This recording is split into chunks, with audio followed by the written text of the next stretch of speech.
Hey guys, welcome back to the channel. Grab a coffee, Coca-Cola, whatever makes you feel alive, because we need to talk about something heavy.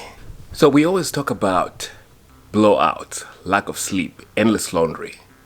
But the scariest part of being a first-time parent, actually, it is unsolicited advice. You know exactly what I'm talking about.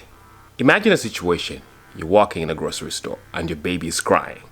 Then a stranger walks up to you. Oh, they're crying because they're cold. They need socks. Oh, don't hold them like that.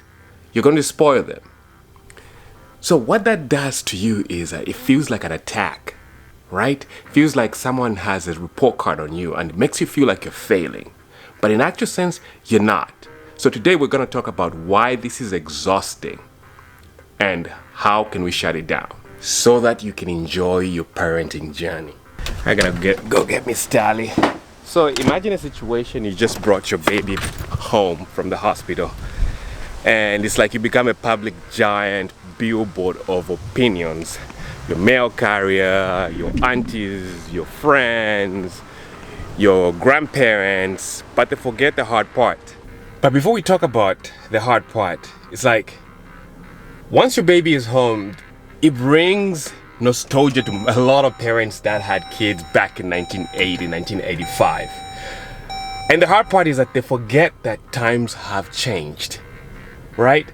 And what worked 30 years ago, 35 years ago, doesn't mean that it's gonna work today. You have to think about it. There's a whole debate about what used to work in the 1930s. When we brought Tallulah home and she wouldn't sleep, people told me that I have to let her cry it out. Or like swaddling. Swaddling was another controversial topic. And you have to think about it, like back in the 80s, they used to let babies sleep on their face, on their tummy. 2026 times have changed. Things are different. So what used to work in the 1980s and the 1970s doesn't work in 2026. Oh, the good old comeback.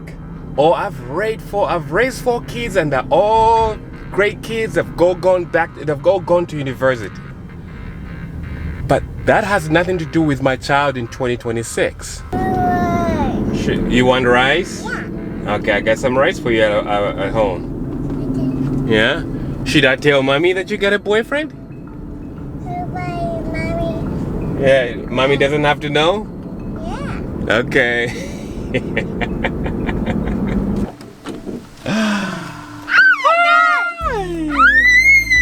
Hello. Hi, baby.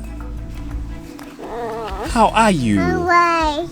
You want rice? Yeah. Okay. All right. Rice. You want rice? Okay, baby. We're gonna go change and then we'll get rice, okay? Beep, beep, beep. What are you doing? Feeding Teddy? Yeah. Okay.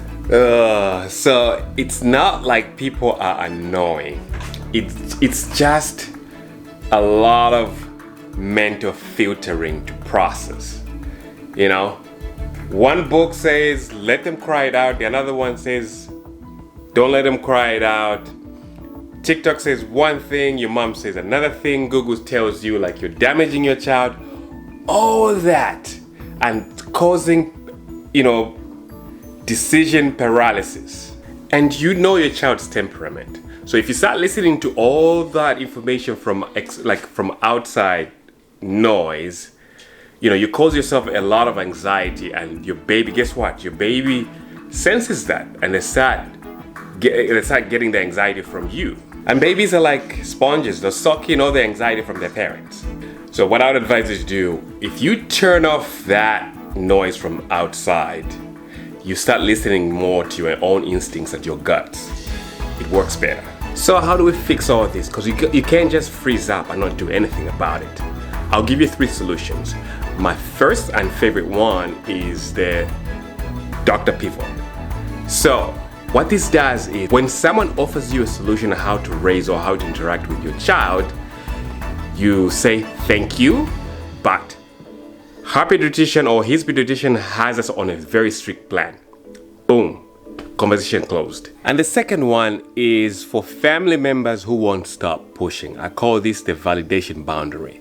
When they offer you ideas, say, thank you very much. I know you love this child so much, but I'm trying to figure it out my own way. If I get stuck, you be the first person to call you. It makes them feel validated, but it keeps your boundaries intact. And the last one is for the aggressive strangers at the grocery store. So usually just say, oh, wow, interesting, and walk away. You do not have to offer an explanation or win a debate. You're just protecting your peace. I'm giving you permission right now to tune out the noise. Just tune it out. So I have a challenge for you. So draw a little circle on a piece of paper. Put two names in that circle.